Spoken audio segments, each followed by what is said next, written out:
मिर्जापुर एक ऐसा नाम जिसे सुनते ही आपको ओटीटी प्लेटफॉर्म पर रिलीज हुई वेब सीरीज मिर्जापुर की याद आ जाती होगी। लेकिन क्या आप जानते हैं इस नाम का सियासी गलियारों में अपना एक अलग ही रुतबा रहा है। कई जुल्म और कई यातनाएं झेलने वाली फूलन देवी के नाम से भी कहीं कहीं मिर्जापुर के बारे में बताया जाता है। फूलन देवी को लोकसभा सीट मिर्जापुर से 2 बार सांसद चुना गया। फूलन देवी के अलावा उमाकांत मिश्रा, अजीम इमाम और वीरेंद्र सिंह के साथ साथ अनुप्रिया पटेल को मिर्जापुर ने 2 बार अपने प्रतिनिधि के तौर पर चुना। चलिए, जब बात मिर्जापुर की राजनीति को लेकर हो ही गई है तो क्यों ना इस बार हैट्रिक लगाने की तीसरी बार इस सीट से पर्चा दाखिल करने वाली अनुप्रिया पटेल के इतिहास के बारे में ही जान लिया जाए। एक कॉलेज शिक्षिका के तौर पर अपने करियर की शुरुआत करने वाली अनुप्रिया पटेल कैसे राजनीति में आई और आते ही कैसे अपना वर्चस्व लहरा दिया। अनुप्रिया पटेल सोनेलाल पटेल की बेटी हैं। पढ़ाई में ज्यादा रुचि रखने वाली अनुप्रिया पटेल उस दिन से राजनीति में आने की अपनी छाप छोड़ गई जब पहली बार साल 2009 में अपने पिता सोनेलाल पटेल द्वारा स्थापित पार्टी अपना दल के कार्यकर्ताओं को संबोधित किया था।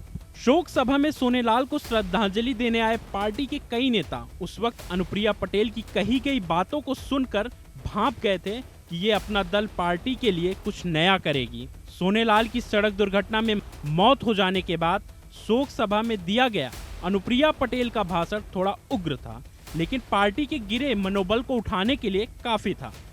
दिल्ली के लेडी श्री राम कॉलेज से मनोविज्ञान में ग्रेजुएट होने वाली 28 साल की अनुप्रिया पटेल के इसी भाषण ने उनके राजनीतिक करियर की शुरुआत कराई थी। 15 साल बाद अनुप्रिया ने न केवल अपना दल को एक अच्छी तरह से स्थापित राजनीतिक संगठन और भाजपा का एक दृढ़ सहयोगी बना दिया, बल्कि ओबीसी मतदाताओं के बीच अपनी एक अलग ही पहचान बना ली।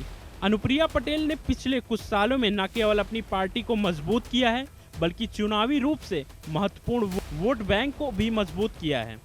मायावती की तरह ही अनुप्रिया पटेल को उत्तर प्रदेश में बहन जी कहकर संबोधित किया जाता है। अनुप्रिया पटेल ने साल 2012 में बड़े तौर पर राजनीति में कदम रखा था। उस दौरान पटेल ने वाराणसी की रोहनिया विधानसभा सीट पर बसपा के रमाकांत सिंह को 17,000 से ज्यादा वोटों के अंतर से शिकस्त दी थी। साल 2016 में पहली बार केंद्रीय स्वास्थ्य और परिवार कल्याण मंत्री बनने के बाद उनकी छवि और ही ज्यादा बढ़ गई।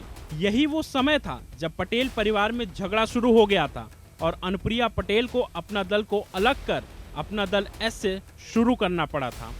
अनुप्रिया पटेल को मिर्जापुर की जनता 2 बार प्रतिनिधि के तौर पर चुन चुकी है। इस बार के चुनाव में अनुप्रिया पटेल हैट्रिक लगाने के लिए तीसरी बार इस सीट से पर्चा दाखिल कर चुकी हैं। बता दें कि मिर्जापुर लोकसभा सीट एक ऐसी सीट है जहां से किसी को भी 3 बार सांसद बनने का मौका अभी तक नहीं मिला है।